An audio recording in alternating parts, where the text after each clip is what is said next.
आप सभी अपने अपने माइक अनम्यूट कर लीजिएगा। यदि अनम्यूट हो तो म्यूट कर लीजिएगा। और आइए मंगलाचरण करते हैं हम सभी लोग। प्रारंभ करते हैं आज की कक्षा को।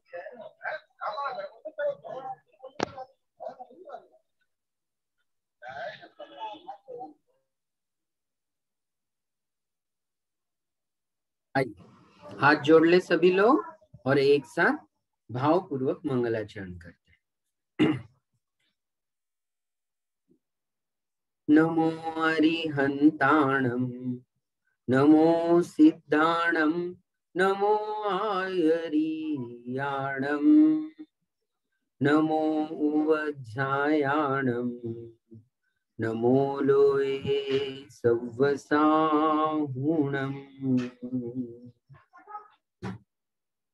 श्रीवर्धमानमर्हन्तम् नत्वा बालप्रबुद्धये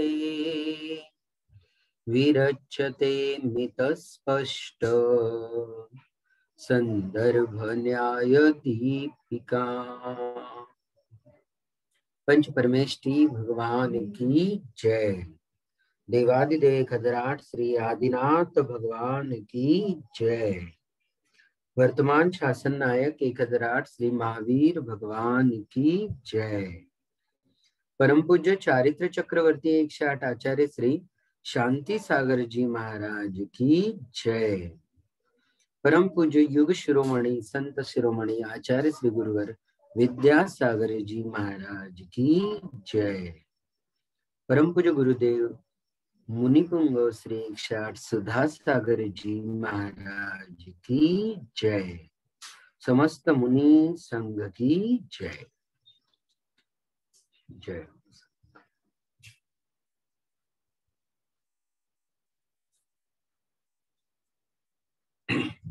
सबको जय जिनेन्द्र। सभी का हार्दिक स्वागत है। श्री दिगंबर जैन श्रवण संस्कृति संस्थान सांगानेर की ओर से आयोजित इस भव्य दिव्य शिविर के न्याय दीपिका की कक्षा में मैं आनंद बल्ले आप सभी का हार्दिक स्वागत करता हूं। सभी महानुभावों को सादर जय जिनेन्द्र। श्रीमद अभिनव धर्मभूषण यति जी के द्वारा विरचित श्री न्याय दीपिका जी नामक इस न्याय के प्रारंभिक ग्रंथ का हम लोग अध्ययन कर रहे हैं और इसके अब तक लगभग प्रथम परिच्छेद जो कि प्रमाण सामान्य प्रकाश के नाम से सभी को परिचित है, इसके 12 परिच्छेद अब तक हो चुके हैं। 13वां परिच्छेद आज हम देखने वाले हैं। सभी लोग अपने अपने ग्रंथ में देखिएगा और यदि ना हो तो मैं आपके साथ एक स्क्रीन शेयर कर देता हूं, आप वहां पर भी देख सकते हैं।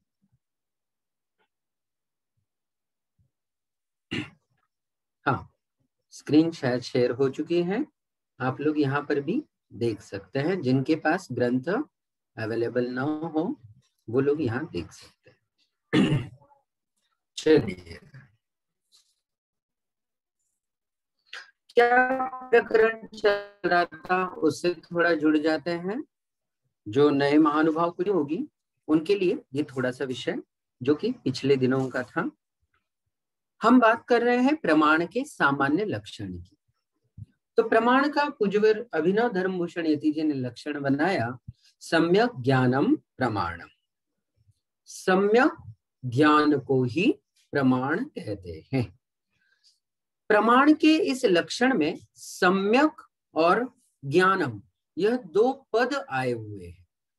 तो सम्यक जो पद आया हुआ है वह किस लिए आया, तो इसको लेकर के बात करते हुए आचार्य भगवान ने जवाब दिया कि सम्यक पद संशय विपर्य अनध्यवसाय रूप जो मिथ्या ज्ञान है उनके निराकरण करने के लिए सम्यक पद का प्रयोग लक्षण में दिया गया है। इसी तरह ज्ञान पद की क्या महिमा है, ज्ञान पद की क्या सार्थकता है, इसको लेकर के बात की गई। तो पूज्यवर गुरुदेव ने कहा कि यहाँ पर जो सम्यक पद के द्वारा तो संशय विपर्य अनंतवसाय का निराकरण किया गया, और ज्ञान पद के द्वारा जो ज्ञप्ति, ज्ञाता और ज्ञेय, माने ज्ञान के द्वारा ज्ञप्ति, ज्ञाता और ज्ञेय, इन तीनों का भी निराकरण किया गया है। यदि हम प्रमाण के संदर्भ में बात करते हैं तो प्रमाता, प्रमिति और प्रमेय, इन तीनों का भी निराकरण ज्ञान पद के द्वारा किया गया है। क्यों किया गया है? तो जवाब मिला हमको कि यहाँ प्रमाण और ज्ञान पद दोनों भी, जिनमें शाब्द सामान्य अधिकरण बिठाना है, वे दोनों भी पद करण साधन में हमें विवक्षित है। वो करण साधन में होने की वजह से प्रमीयते येन इति प्रमाणम, यही करण साधन वाली परिभाषा को अंगीकार किया गया है।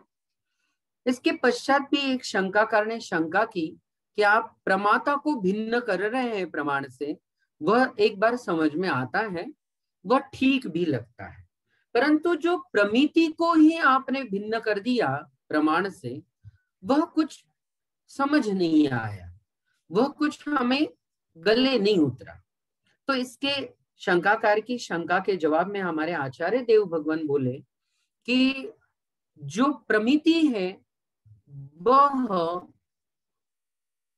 करण साधन और भाव साधन की अपेक्षा जब हम बात करते हैं तो भाव साधन के पक्ष में तो प्रमाण और प्रमिति दोनों एक ही हो जाते हैं। प्रमिति मात्रम प्रमाणम, ज्ञप्ति मात्रम ज्ञानम। भाव साधन के पक्ष में आपका कथन योग्य है, कहना ठीक है, आप जो कह रहे हो कि इसको भिन्न नहीं करना चाहिए था, तो बिल्कुल भाव साधन के पक्ष में आपकी बात जायज है, हम मना नहीं कर रहे उसके लिए।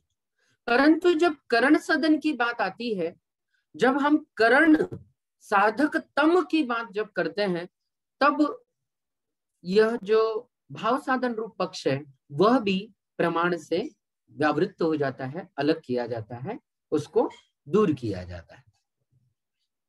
इतना कहने के पश्चात कोई एक और शंकाकार ने और एक शंका उपस्थित की है कि ठीक है आप जो कह रहे हो तो, लेकिन इस सम्यक ज्ञानम प्रमाणम की ये जो परिभाषा आपने सम्यक ज्ञान रूप बनाई है, इसकी अक्षर, लिंग, शब्द इत्यादि में अतिव्याप्ति आती है। क्यों? क्योंकि अक्षर, लिंग, शब्दादि भी लौकिक व्यवहार में क्या कहे जाते हैं? प्रमिति के प्रति साधक कहे जाते हैं, साधकतम कहे जाते हैं, ऐसा शंकाकार ने शंका में कहा। सभी लोग सुन तो रहे हो ध्यान से कि मैं अकेला ही बोल रहा हूँ? सुन रहे हो ना? हाँ, ये सब फ्लैशबैक है जो पिछले दिनों में हम लोग देख चुके हैं, वो सब कुछ मैं संक्षेप में 5 मिनट में आपको रोज की कक्षा में रिपीट करता हूँ, ताकि जो नए हैं, कल क्लास मिस जिनकी हुई है या पढ़ नहीं पाए हैं आज अत्यधिक व्यस्तता के चलते हुए, तो उनको कुछ जुड़ाव महसूस हो आज की कक्षा से। तो रोज का ये मेरा एक दिनचर्या का हिस्सा हो गया है और होना भी चाहिए। मैं समझता हूँ ये जरूरी है, क्योंकि व्यस्तताएं इतनी ज्यादा हमको व्यस्त बना गई हैं कि वास्तविक जो ग्रहण करने योग्य पदार्थ हैं, जिनसे हमारा आत्म कल्याण होने वाला है, उनके लिए भी हम लोग बहुत कम समय निकाल पाते हैं। हम लोगों ने अपने आप को इतना व्यस्त बना दिया है, यूं कहना चाहिए कि मैं तो कई बार सोचता हूँ व्यस्त ही नहीं, केवल अस्त व्यस्त बना दिया है हमने अपने आप को, है ना? हाँ हाँ, मूलभूत, प्रयोजनभूत, आत्म कल्याणकारी कौन सी बातें हैं और उन्हें हमें समय देना चाहिए, वही हम कम समय दे पाते हैं, और बाकी सब पदार्थों को अधिक समय हम लोग दे देते हैं। कोई बात नहीं है, अपनी अपनी व्यस्तताएं हैं सबकी। जिन भी महानुभावों ने कल का विषय ये नहीं सुना था, मेरे ख्याल से बहुत संक्षेप में पूरी बातें 8वें परिच्छेद को लेकर के जितनी बातें अब तक हम लोगों ने 12वें परिच्छेद तक पढ़ी है, उन सबका सार संक्षेप इसमें आ गया है। तो अंतिम जो शंकाकार ने शंका की थी वो बहुत कीमती थी, और वो जो कह रहा है उसको लौकिक क्या कहना चाहिए, लौकिक जो परिवेश है उसका कहीं ना कहीं सपोर्ट उसने दिया है। वो कह रहा है शंकाकार कि हमें लौकिक व्यवहार में तो ऐसा ही दिखाई देता है। क्या? चक्षुषा ज्ञायते, चक्षुषा दृश्यते, हाँ, धूमेन प्रमीयते, शब्देन प्रमीयते, ये शब्द आए हुए थे 11वें परिच्छेद में। तो शंकाकार की शंका तो जायज है। लौकिक व्यवहार में तो हम यही कहते हैं कि मैंने आंखों से प्रत्यक्ष देखा, वो मार रहा था उसको। हम यही कहते हैं कानों से, अरे भैया तुम्हारी इतनी बुराई कर रहा था, मैंने अपने कानों से सुना है, तुम यकीन मानो नहीं मानो, मुझे तो अपने कानों पे भरोसा है, मैंने कानों से प्रत्यक्ष सुना तुम्हारे बारे में बहुत भला बुरा कह रहा है। अब एक्चुअली भला ही कह रहा था कि बुराई कह रहा था, हम उसको संदेह में डाल देते, हम उसको कहते हैं भला बुरा कह रहा था, है ना।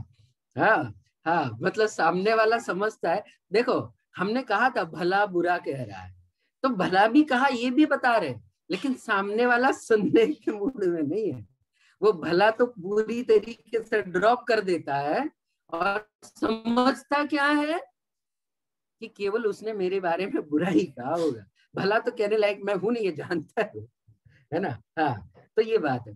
तो ये जो बात है सब जगह लौकिक व्यवहार में ऐसा ही दिखाई देता है। चक्षुषा दृश्यते, धूमेन प्रमीयते, शब्देन प्रमीयते। तो क्या इसको हम प्रमिति के प्रति साधकतम नहीं माने क्या? शंकाकार ने जायज शंका की है, आप सहमत हो कि नहीं इस बात से? शंकाकार ने बिल्कुल वाजिब शंका की है। हाँ, क्या आंखों से देखते हैं, कानों से सुनते हैं, इंद्रियों से जो भी ज्ञान होता है, इंद्रियां उनमें साधकतम है कि नहीं है, बताइएगा। तो ऐसा जब आचार्य भगवान को कहा गया, पूछा गया, तो हमारे आचार्य भगवान तो तार्किक चूड़ामणि है ना, तर्क शिरोमणि है। बुद्धिमत्ता का यदि विकास कहीं पर आपको देखना हो तो जैनाचार्यों की प्रगल्भ बुद्धि में आपको वो देखने मिले। मतलब वो चार्ल्स डार्विन वगैरह ने जो भी उत्क्रांतिवाद के सिद्धांत रचे होंगे ना, हाँ, कहते हैं कि एक पेशी से लेकर के एक होता है ना, उसको लेकर के जीवों का विकास होता गया। हमारे पूर्वज, चार्ल्स डार्विन कहता है ऐसा, है ना। हाँ, तो उसके उत्क्रांतिवाद को बुद्धि का प्रामाण्यवाद नहीं कह सकते हम।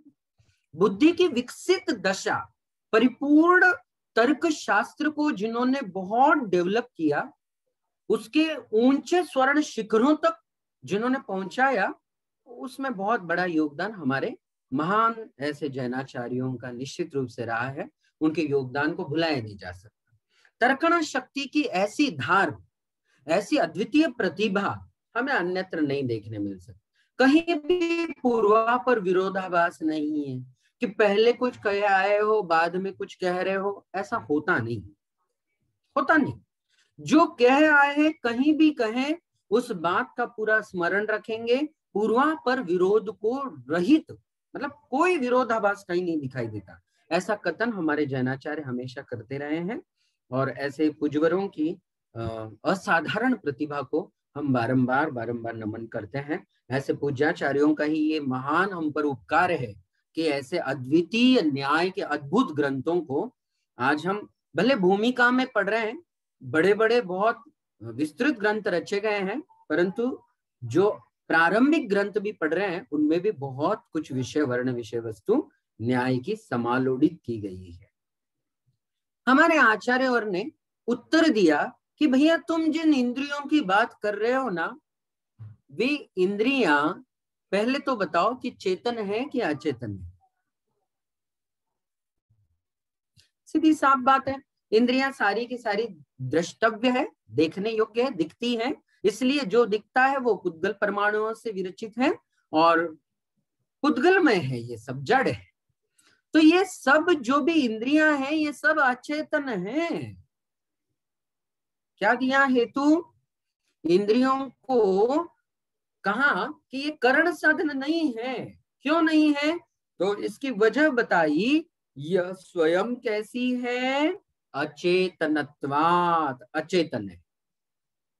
कौन अचेतन है? ये सब इंद्रियां।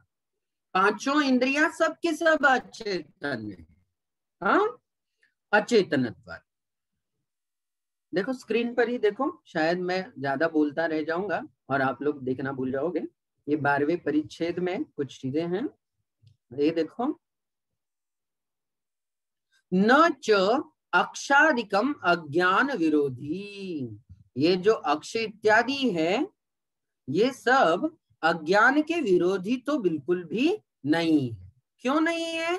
अचेतनत्वात्, अचेतन होने से। ये जितनी भी इंद्रियां हैं ये सब अचेतन। तस्मात्, इसीलिए अज्ञान विरोधी चेतन धर्मस्य करणत्वम उचितम। अज्ञान का जो विरोधी चेतन रूप धर्म है उसी में हमें करणत्व मानना चाहिए, प्रतीत होता है। लोके अपि अंधकार विघटनाय तद विरोधी प्रकाश एवं उपास्यते। संसार में भी हम देखते हैं कि अंधकार का नाश करना है तो उसका विरोधी प्रकाश ढूंढ कर लाया जाता है। अंधेरा दूर करना है, हम बटन चटकाते, रोशनी फैल जाती है, रोशनी अंधेरे को दूर कर देती है। अंधेरे को अंधेरे से दूर नहीं किया जा सकता है। कांटे को कांटे से निकाला जा सकता है, लेकिन अंधेरे को अंधेरे से नहीं दूर किया जा सकता। अंधेरे को दूर करने के लिए उजालों की ही जरूरत है। तो यहाँ पर आचार्य देव कह रहे हैं कि अज्ञान विरोधी न चेतन धर्म से करणत्व उचित। जो अज्ञान का विरोधी है ऐसा चेतन में जो धर्म है ज्ञान दर्शन गुणों का, उसी में करणत्व उचित है। लोक में भी देखा जाता है, लोक माने संसार में भी देखा जाता है, अंधकार का विघटन तद विरोधी प्रकाश के द्वारा ही किया जाता है, न पुनर्घटादि, घड़े वगैरह से नहीं करते। घड़ा केवल अंधकार को दूर करने में समर्थ नहीं होता। क्यों? तद अविरोधित्वात्, क्योंकि वो स्वयं अविरोधी है भैया। घड़ा स्वयं अंधकार रूप है, घड़े में ही खुद अंधकार भरा हुआ होता है। जब दीप प्रज्वलित करेंगे तो थोड़ा सा घड़े के अंदर दीप डालेंगे तो वहां का भी अंधेरा दूर हो जाएगा, इस तरीके से। तो ये बात यहाँ तक, ये 12वें तक का परिचय हम लोगों ने पिछले दिनों में पिछली कक्षा में देखा था। आज हम बात करते हैं 13वें और 14वें की। बहुत आसान सा प्रकरण है, इतना ज्यादा कठिन नहीं है, समझ में आने वाला जरूर है। देखते चलो। किंचो, ये भी एक नया संस्कृत का शब्द है, सभी लोग याद रखो। किंच माने और भी। अब और सुनो भैया, इतनी बात खत्म नहीं हुई। मतलब जो हम तर्क दे रहे थे कि इंद्रियां प्रमिति के प्रति साधकतम नहीं है, इसके लिए अचेतन होने से ये तो कह ही दिया था, लेकिन और भी सुनो। किंच माने और भी सुनो, कुछ और थोड़ा और बाकी है, वो भी सुनो। अस्वसंविदितत्वात् अक्षादेर न अर्थ प्रमितौ साधकतमत्वम। सुनो क्या कह रहे हैं, देखो स्क्रीन पर। अस्वसंविदितत्वात् शब्द है यहाँ पर, अस्वसंविदितत्वात्। क्या मतलब? स्वसंवेदन शब्द सुना हुआ है सबने, सुना होगा। अध्यात्म के इतने आप ग्रंथ पढ़ते हो तो उसमें बार बार एक शब्द आता है, स्वसंवेदन प्रत्यक्ष स्वसंवेदन। स्वसंवेदन मतलब स्वयं का अपना अनुभव, स्वयं को जानना पहचानना, अनुभव करना, स्वानुभव कहते हैं, बिल्कुल है ना, स्वानुभव। तो उसी को स्वसंवेदन कहते हैं। तो ये जो इंद्रियां है भैया, ये कैसी है? और स्वसंवेदितत्वात्। देखो बहुत बड़ी बात कह दी आचार्य भगवान ने। आचार्य भगवान ने एक ही शब्द में इतना बड़ा तर्क उपस्थित किया है, सामने वाले की बोलती बंद हो जाएगी। क्या कह रहे हैं हमारे पूज्यवर आचार्यवर कि अस्वसंविदित्वात्, ये जो अक्षादि इंद्रियां, अक्ष माने इंद्रिया, ये जो पांचों इंद्रियां हैं वे सभी इंद्रियां प्रमितौ, प्रमिति को साधकतमत्वात्, न मतलब साधकतम नहीं है। क्यों? क्योंकि अस्वसंविदितत्वात्, वो स्वयं को ही नहीं जानती भैया। इंद्रियां, कोई भी इंद्रिय क्या स्वयं को जानने में समर्थ है? थोड़ी चर्चा करें। कोई भी इंद्रिय क्या स्वयं को जानती है? ये कितनी गजब की बात है, देखो। हाँ, मतलब ये बड़ी गजब चीज लगती है। मैं बहुत बार सोचता हूँ इस पर कि ये कैसी महिमा है, ये कैसा विचित्र लीला है कि ये सारी इंद्रियां सब चीजों को जानती है, लेकिन अपने आप को बिल्कुल नहीं जानती, बिल्कुल नहीं जानती। आंखें दुनिया को देख लेती है, लेकिन स्वयं को देखने के लिए समर्थ नहीं। क्या समर्थ है? हाँ, आंखें आंखों को देख पाती है क्या? नहीं, नहीं देख पाती। ये जिह्वा सबका रस चख लेती है, सबका स्वाद चख लेती है, लेकिन ये भी तो पुद्गल रूप है, इसका भी तो कुछ अपना स्वाद होगा। हाँ, पता नहीं लेकिन उसको खुद को। हाँ, ये कान है, ये नासिका है, इनके भी तो कुछ अपने अपने स्वभाव विशेष होंगे, लेकिन इनको अपने बारे में कुछ नहीं पता। मतलब इनको दुनिया के बारे में सब कुछ पता है, अपने बारे में कुछ नहीं पता है। हाँ, ये दुनिया का ज्ञान बांटते रहेंगे सबको, लेकिन अपने बारे में कुछ बताओ बोलते ही ये बिल्कुल यूं कहेंगे, चुप, कुछ नहीं, हमें नहीं मालूम। अपने बारे में ये कुछ भी नहीं जानती हैं। कितनी बड़ी बात कह रहे हैं, देखो आचार्य भगवान। हाँ, तुम कह रहे हो ज्ञान के प्रति साधकतम वाली बातें कर रहे हो, बड़ी बड़ी बातें शंकाएं कर रहे हो। अरे भैया, पहले तो ये देख लो कि क्या ये इंद्रियां स्वयं को जानने में समर्थ हैं? हाँ, स्वयं को तो जान पाती है क्या? नहीं जानती।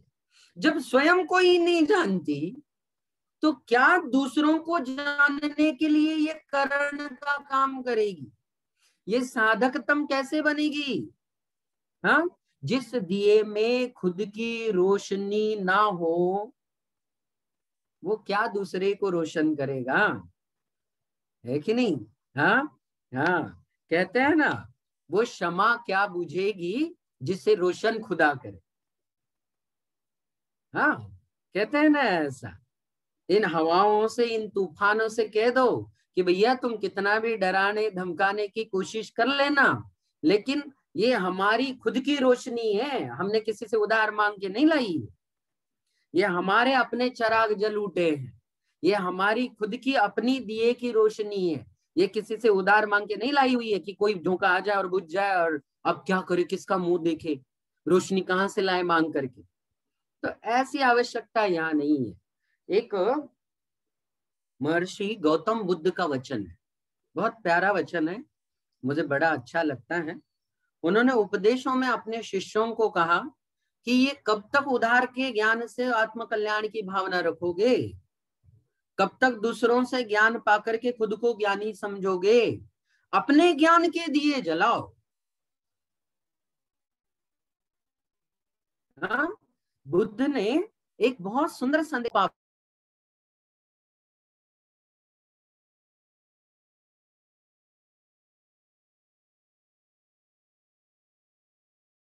अपदीपो भव, एक सूत्र है बड़ा प्यारा, कहीं नोट कर लो आप इसको, बहुत अच्छा सूत्र है। मैं तो हमेशा इन सूत्रों के बारे में जब अच्छाइयां देखता हूं तो मुझे ये बड़े प्रिय लगते हैं। बुद्ध ने अपने शिष्यों को कहा, ये दूसरों से रोशनी लेकर अपने आप को रोशन मत करो, ये दूसरों का ज्ञान लेकर के, दूसरों के कुछ उदार शब्द लेकर के खुद को ज्ञानी और विद्वान और पंडित मत समझो। खुद के अपने अनुभव से भी तो कुछ आए। बहुत बड़ी बात, अप दीपो भवो, अपने दिए खुद बनो। क्या मतलब है अप दीपो भव का?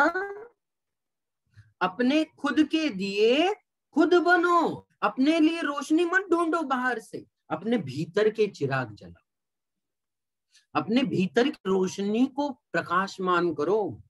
और कभी अगर गौर से देखोगे तो अपने अंदर ही करोड़ों सूर्यों को जगमगाता हुआ पाओगे। बुद्ध ने कहा अपने शिष्यों से, ये बाहर का सूरज क्या सोच रहे हो तुम, बहुत बड़ा उजाला है, नहीं, अपने अंदर ऐसे करोड़ों सूर्य का प्रकाश है। ये बाहर के खिले हुए फूल जो देखते हो ना, इनकी ओर बड़े जल्दी आकर्षित होते हो। भगवान महावीर स्वामी ने कहा कि अपने अंदर ऐसे सहस्त्रदल कमल खिले हुए हैं।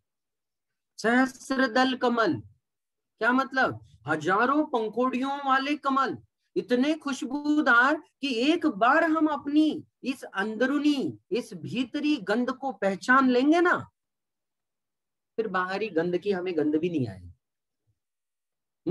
लेकिन हम हैं कि बाहर बाहर बाहर भटकने के आदी हो गए हैं। तो आचार्य भगवान कह रहे हैं ये इंद्रियां तो अस्वसंवेदी है, ये इंद्रियां स्वयं को ही नहीं जानती, तो क्या दुनिया भर के ज्ञान को करण बन के जान पाए? नहीं जान पाए। हेतु समझ में आया क्या सबको? हाँ, अस्वसंवेदी तत्व। तो अस्वसंवेदी अक्षादेहे न अर्थ साधकतमत्वम, ये प्रमिति के प्रति साधकतम नहीं हो सकते। स्व अवभासन अशक्तस्य, क्या गजब शब्द दिए, देखो गजब, बहुत सुंदर। स्व अवभासन अशक्तस्य, स्वयं को ही जो प्रकाशमान नहीं कर सकते हैं, स्वयं को ही जो नहीं जान सकते हैं, उनके परावभासकत्व अयोगात। लो, हाँ, क्या गजब डंडा चलाया है सामने वाले पर।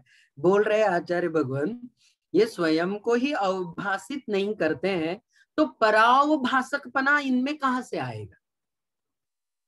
हाँ, ये इंद्रियां स्वयं को ही नहीं जानती, स्वयं के बारे में ही अनभिज्ञ और अपनी होता। क्यों? पहला हेतु तो दे दिया अचेतनत्वात्, अचेतन होने से, जड़ होने से, उद्गल रूप होने से। दूसरा हेतु दे दिया ये अस्वसंवेदित्वात्, ये अस्वसंवेदी है, स्वयं को नहीं जानती, तो इनका परावभाषकत्व अयोगात, परावभाषकपना भी नहीं बनेगा। और ज्ञान कैसा है?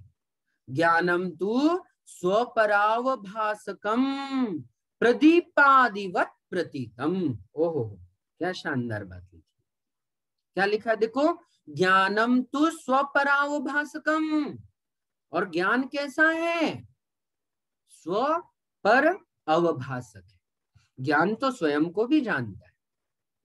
ज्ञान किसे जानता है? स्वयं को भी जानता है, और परावभासकम, पर पदार्थों को भी जानता है। जानता है कि नहीं जानता है बताओ? अच्छा, हम दुनिया को जानते हैं, हम अपने बारे में भी तो जानते हैं, कुछ न कुछ जानते ही हैं।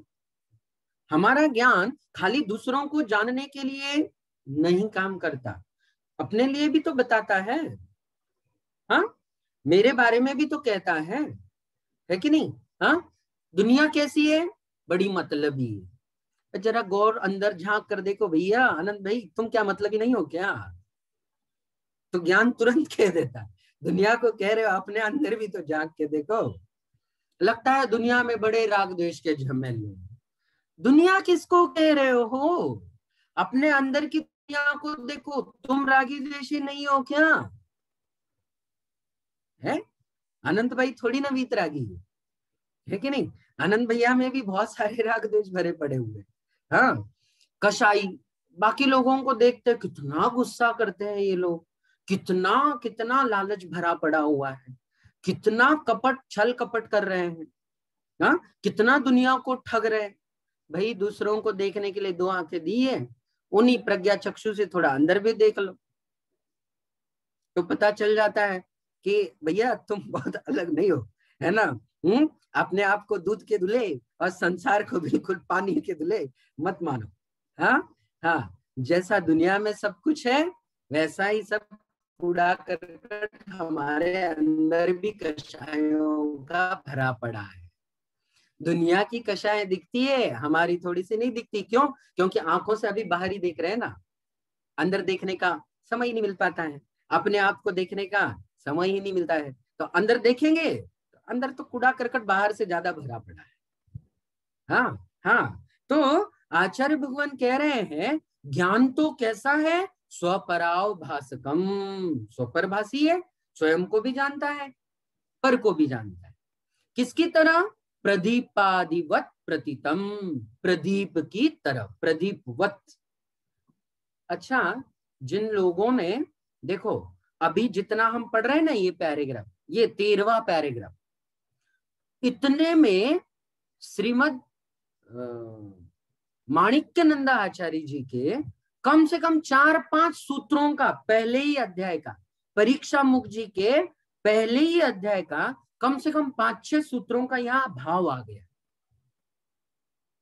हाँ हाँ, देखो इसमें पहला ही आपको बतला दूं कि प्रमाण की जो परिभाषा पूज्यवर माणिक्यानंद जी ने श्री परीक्षा मुख सूत्र जी में की है, बता सकता है कोई क्या की है?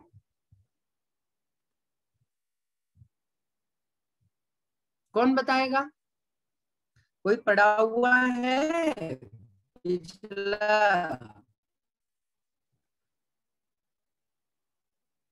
हाँ कोई भी बतला दे परीक्षा उसमें। हाँ माधुरी जी, क्या बात है, बहुत बढ़िया, माधुरी जी कह रही है। सर ये है क्या, हाँ जय जिनेन्द्र सर, हाँ जय, स्वापूर्वार्थ व्यवसायत्मक ज्ञानम प्रमाणम। हाँ बिल्कुल यही है, यही है, थोड़ा सा करेक्शन कर लीजिएगा उसमें, स्वापूर्वार्थ व्यवसायत्मकम ज्ञानम प्रमाणम, ठीक है, बिल्कुल बिल्कुल यही है माधुरी जी। हाँ। क्या बात है, संध्या जी जैन भी देना चाह रही थी और फुलचंद जी गुरसे सर भी तैयार थे, तत्पर थे, बहुत बहुत शुक्रिया आप लोगों को। तो ये बात है, देखो क्या सूत्र था, स्वापूर्वार्थ व्यवसायत्मकम ज्ञानम प्रमाण। सुन रहे हो ध्यान से सभी लोग, सुन रहे हो, सुन रहे हो? हाँ मेरी आवाज आ रही है ना, ठीक से आ रही है मेरी आवाज, सुनाई दे रही है? हाँ ठीक है ठीक है, चलो। तो क्या कहा श्रीमद माणिक्यानंद गुरुदेव ने, ये कहा कि स्वापूर्वार्थ, अब इसका संधि विच्छेद यदि करेंगे तो उसमें पहला ही वर्ण है, पहला ही पद शब्द है स्व। क्या शब्द है वहां, पहला ही शब्द है स्व। स्व माने स्वयं को, अपने आप को, स्व माने अपने आप को, स्वयं को। फिर बाद में लिखा अपूर्वार्थ ग्राही, अपूर्व माने नए नए पदार्थों को जो जानता है, स्वयं को और अन्य अन्य पर पदार्थों को जो उनकी अपूर्वता के साथ व्यवसायत्मकम, व्यवसाय माने निश्चय, निर्णयात्मक, निर्णयात्मक पन्ने के साथ जो जानना है उसी को प्रमाण कहते हैं। तो उसमें स्वपद आया हुआ है। हाँ तो यहाँ पर भी अभी देखो क्या कहा था, यहाँ पे भी तो कहा ज्ञानम तो स्वपरावभास।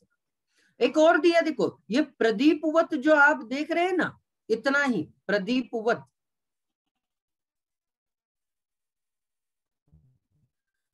ये स्वयं सूत्र है,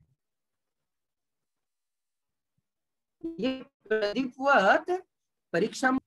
हाँ ज्ञान कैसा है देखो, कहते हैं ऐसा जरूर है, हाँ दिया जब भी जलता है तो स्वयं प्रकाशित होता है वो, तब जाके ना दूसरों को प्रकाशित करता है। क्या कह रहा हूं, वो स्वयं प्रकाशित होता है, उसका स्वयं का अपना उजाला होता है, और उस उजाले में जो भी चीजें सामने आती है उनको वो प्रकाशित करता है।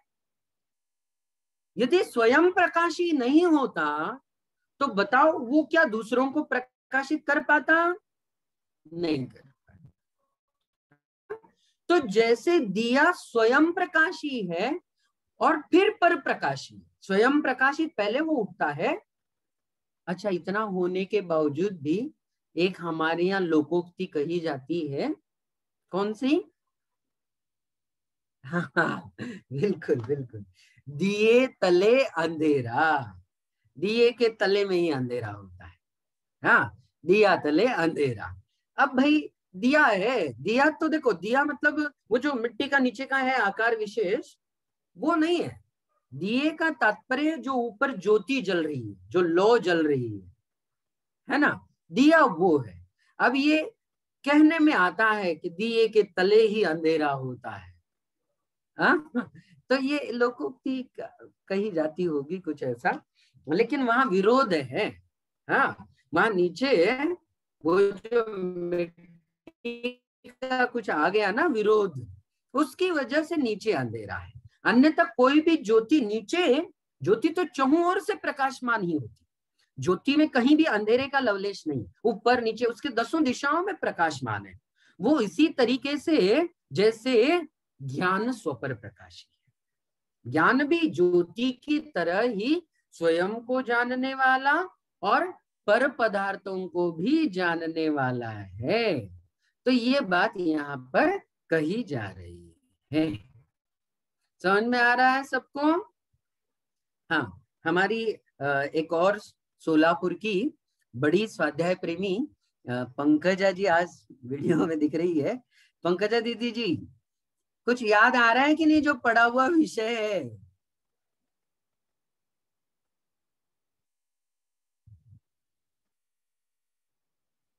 आ रहा है, चलो बढ़िया, बहुत अच्छा। क्योंकि ये सब कुछ सूत्र हम लोगों ने परीक्षा मुख जी के पहले अध्याय में पढ़े हुए हैं। आज सब कुछ याद आ रहा होगा। हाँ, पढ़ा था ये सब कुछ, बिल्कुल, है ना? हाँ, ये 8-10 जने हमें दिखते हैं, है ये सब लोगों ने परीक्षा मुख जी पिछले साल भर में पढ़ा हुआ है, तो उनको आज अच्छा लग रहा होगा। ये हाँ, पढ़ चुके हम लोग, ये तो मालूम है। चलो, तो ये ज्ञान कैसा है? स्वपराव भाषक है प्रदीप की तरह, तथा स्थितम, इसलिए ये बात सिद्ध हो गई। कौन सी? प्रमितौ, प्रमिति में जो असाधक तमत्वात अकरणम अक्षादयः, इससे ये बात तो ठीक हो ही जाती है कि एक तो इंद्रियां अचेतन है और दूसरी बात अस्वसंवेदी है। तो इसकी वजह से ये प्रमितौ, प्रमिति के लिए असाधक तमत्वात, ये साधक तम तो बिल्कुल भी नहीं है, इसीलिए अकरणम अक्षादय, ये अकरण है, करण नहीं, साधकतम नहीं, ये अकरण है। हाँ, सरल है, इजी है, पैराग्राफ कोई ज्यादा कठिन नहीं है। चलो एक और पैराग्राफ कर लेते हैं, 14वां। देखो क्या कह रहे हैं, पुनः और भी समझा रहे। क्या समझा रहे हैं? चक्षुषा प्रमीयते इत्यादि व्यवहारे पुनः उपचार शरणम। क्या कह रहे हैं? ये जो कहा जाता है ना, चक्षुषा प्रमीयते, धूमेन प्रमीयते, शब्देन प्रमीयते, हाँ हाँ, ये संस्कृत शब्द आप थोड़े थोड़े से आपको स्वयं समझ में आने लगे होंगे। अब मैं बहुत ज्यादा हिंदी का उच्चारण नहीं करता, जैसे कि तैसे शब्द कह रहा हूँ, अब परिचित हो रहे धीरे धीरे शब्द ही। हाँ हाँ, सुनते समय कईयों को ऐसा भी लगता होगा ये तो हिंदी की जैसे ही तो है, कहाँ ज्यादा संस्कृत संस्कृत की बात है, ऐसा कुछ नहीं। तो आचार्य देव क्या कह रहे हैं कि चक्षुषा प्रमीयते इत्यादि ये जो व्यवहार होता है पुनः उपचार शरणम, ये सब उपचार से कहा जाता है। कैसे कहा जाता है? उपचार। उपचार जानते हो ना? उपचार तो जानते ही है, नए वगैरह आप लोगों ने पढ़े होंगे, उपचरित, अनुपचरित, सद्भूत, असद्भूत, ये थोड़ा लंबा चौड़ा विषय हो गया, बहुत दूर का विषय हो गया। उपचार का मतलब क्या होता है? हाँ बोलिए बोलिए शोभना दीदी। हाँ, माइक चालू कीजिए और बताइएगा क्या कहना चाहते हैं आप, उपचार से क्या समझ रहे हैं? हाँ, उपचार यानी आरोप किया होगा, उस पर आरोप करते हैं, उसे उपचार करते हैं, आरोप, जानने का। बिल्कुल हाँ, बिल्कुल। जैसे एक उदाहरण बतलाइएगा, जैसे एक उदाहरण एखाद। नेहमीच आपण स्वयंपाकघरात नाही का भांड्याचं डब्याचं उदाहरण घेत, डब्यामध्ये साखर ठेवलेलं असते पण आपण साखरेचा डबा म्हणतो, उपचाराने साखरेचा डबा म्हणतो, तो डबा बिल्कुल असतो बिल्कुल स्टीलचा। सही बात है, बिल्कुल सही बात है, बहुत त्याप्रमाणे शानदार उदाहरण। बिल्कुल बिल्कुल, बहुत बहुत धन्यवाद शोभना दीदी जी, बहुत सही जवाब दिया आपने। ये जो बात है देखो, काय उपचार उपचार है? का सही है, बिल्कुल सही है, बहुत बहुत धन्यवाद, शुक्रिया शोभना दीदी जी। तो उपचार किसे कहते हैं? देखो, घर में हमारे बहुत सारे बर्तन होते हैं। बहुत सरल इजी उदाहरण दिया, जैसे घी का डब्बा कहते हैं हम लोग। तो डब्बा घी का थोड़ी ना होता है। डब्बा घी का होता है क्या? नहीं होता है। लेकिन घी का डिब्बा ऐसा कह देते हैं। शक्कर का डिब्बा, डिब्बा तो भाई स्टेनलेस स्टील का होगा, जर्मन का होगा, पीतल का होगा। बहुत रईस अमीरजादे होंगे तो उनके चांदी सोने के हो सकते हैं बर्तन, लेकिन शक्कर का तो कोई डिब्बा नहीं होता, घी का तो कोई डिब्बा नहीं होता। लेकिन कहते ऐसा है हम लोग, है ना? हाँ। अब जैसे दूसरे उदाहरण के लिए हम लोग समझे, जलमेव जीवनम, घृतम जीवनम, जल को ही जीवन कह देना। अब जल जीवन नहीं है, लेकिन जल के बिना हमारा कोई जीवन नहीं है। हाँ, घृतमेव आयुर, कहते हैं घी को ही आयु कह दिया जाता है। क्यों? क्योंकि घी आयुष्य को बढ़ाता है, उम्र को लंबा कर देता है। हमारी उम्र बढ़ती है घी खाने से। शायद इसीलिए ये उत्तर भारतीय लोग सारे के सारे घी खाते हैं, ताकि उनको लगता है कि उम्र बढ़ जाती है। हाँ हाँ। तो चलो भाई, कोई बात नहीं, 100 साल जियो, 1000 साल जियो, कोई दिक्कत नहीं है। हाँ, और साल के दिन भी 50,000 हो आपके। हमारे यहाँ तो 365 ही होते हैं। कोई बात नहीं, तो कोई बात नहीं विशेष। तो हम ये कह रहे थे कि क्या कह रहे थे? उपचार। तो उपचार जो किया जाता है ना, वो किस वजह से किया जाता है? तो आचार्य देव भी स्वयं कह रहे, देखो, पुनः उपचार शरणम। ये जो भी बात की जा रही है वह सब उपचार की वजह से कह जाती। मतलब आंखों से देखते हैं, शब्दों से सुनते हैं, या फिर जो भी लिंग से जानते हैं वगैरह, ये जो दिया था ये उपचार शरण। और उपचार की प्रवृत्ति कैसी होती है? उपचार प्रवृत्तौ च सहकारित्वम निबंधनम। बहुत बढ़िया, इसको याद रखो। उपचार कहाँ होता है?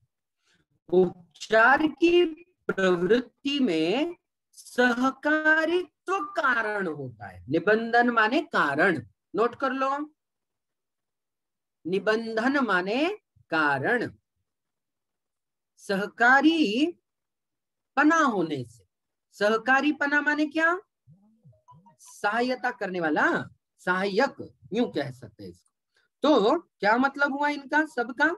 मतलब इतना सा ही है कि किसी न किसी तरीके से ये बिल्कुल भी जो भी इंद्रियां वगैरह है, ये सब हमारे लिए सहकारी बन जाती है। ये सभी सहयोगी बन जाती है। ये सभी निबंधन माने कारण है। किसके कारण है? सहायता करने के लिए कारण बन जाती। अब जैसे नहीं, पिछले दिनों में भी तो आपको कहा था, खिड़की से देखते हैं, दरवाजे से। दरवाजा नहीं देख रहा है, हम देख रहे हैं। उस दरवाजे से, उस खिड़की से हम देख रहे हैं। तो ऐसे ही है, जो 5 खिड़कियां हैं अलग अलग, 5 द्वार है ज्ञान के। हाँ, ये पांचों इंद्रियां 5 द्वार हैं। आपको मालूम हो, हिंदू संस्कृति में वैदिकों ने इनको ज्ञानेंद्रियां कहा। उनके यहाँ इंद्रियों के 2 भेद किए, वैदिकों ने 2 भेद किए, ज्ञानेंद्रिय और कर्मेंद्रिय। हाँ, ऐसे 2 भेद किए, ज्ञानेंद्रिय और कर्मेंद्रिय।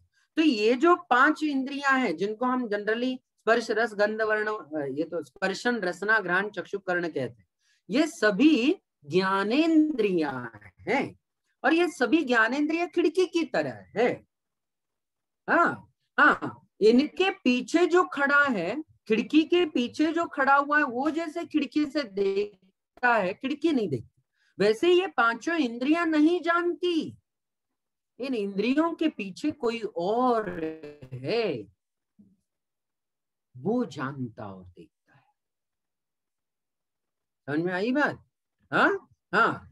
अब ये खिड़कियां क्या है? सब बाहर की ओर ही खुलती है, इनके दरवाजे हमेशा बाहर ही खुल जाते, इसलिए बाहर बाहर ही देख पाते हैं। काश ऐसा भी होता कि कोई भीतरी दरवाजा खुल जाता और शायद अंदर का दिव्य भव्य आत्म स्वरूप जो है हमारा, वो हमारे जानने देखने में आता है ना, लेकिन ऐसा नहीं है दुर्भाग्य से। देखो क्या, मैं बहुत बार ऐसा सोचता हूँ कि जो पानी में रहने वाली मछली होती है ना, पानी में रहने वाली, उसको पानी की कीमत कभी नहीं पता चलती। क्यों? क्योंकि आजू बाजू में इतना पानी है, इतना पानी है, इतना पानी है कि उसे पता ही नहीं होता कि इसी पानी की वजह से मेरा जीवन है।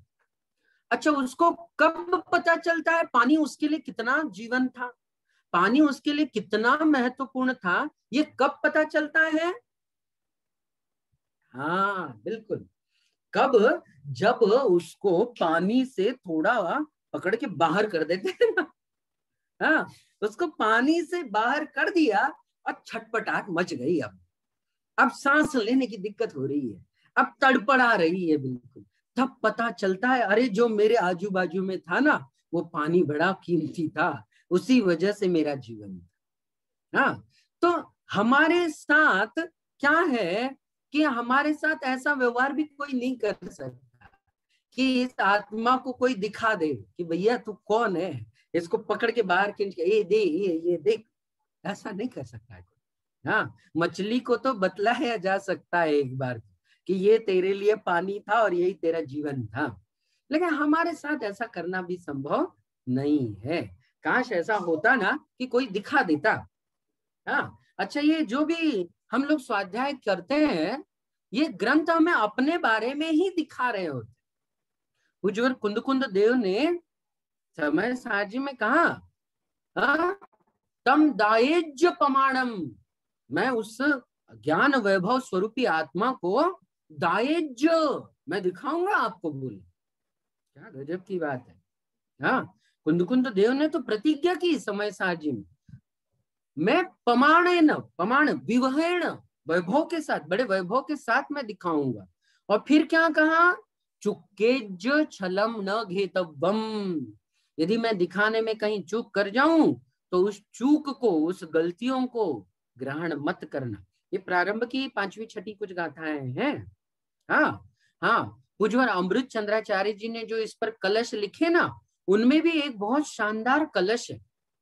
उन कलशों में एक जगह लिखा हुआ है, यदि तुम अपनी आत्मा का, शुद्धात्मा का अनुभव करना चाहते हो तो पश्य षण्मास में कम लिखा हुआ है, कलश में आया है।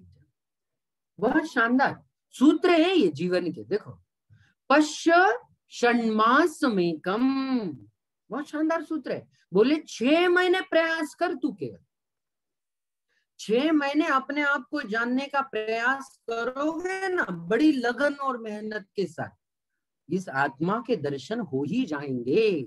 ऐसा अमृत चंद्राचार्य जी ने समय सार जी के कलशों में कहा है। हाँ, चलिए, जो आत्मा की साधना करते हैं उनके लिए वे परम सूत्र है। आगे क्या कहा, नहीं सहकारित्वेन तत् साधकम इति करणम नाम, और केवल सहकारी होने से उसे साधकतम या करण नाम नहीं मिल सकता। हाँ, डिब्बे में घी भरा होने से, डिब्बे में शक्कर भरा होने से शक्कर का नहीं बन जाता वो डिब्बा। डिब्बा तो स्टेनलेस स्टील का ही रहेगा। सहकारी निबंधनात्, है ना, वो साधकतम नहीं बन जाता, उसको करण नाम नहीं मिल जाता। साधक विशेषस्य अतिशयवतः करणत्वात्, करण किसे कहते हैं? जो साधक विशेष हो, जो अतिशयवान हो। ये देखो, इसको अंडरलाइन कीजिएगा, बहुत शानदार चीज है ये।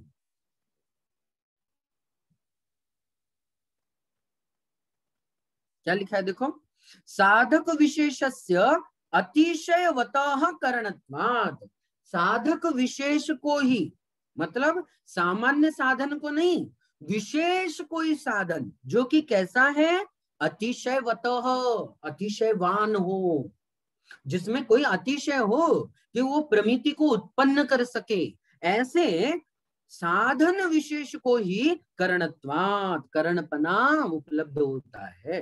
हर किसी को करण नहीं कहते। हाँ हाँ, हर किसी को करण नहीं कहा जा सकता।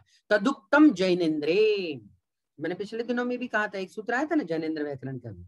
ये जैनेन्द्र व्याकरण हमारे पूज्यवर पूज्यपाद स्वामी जी द्वारा विरचित जैन व्याकरण है।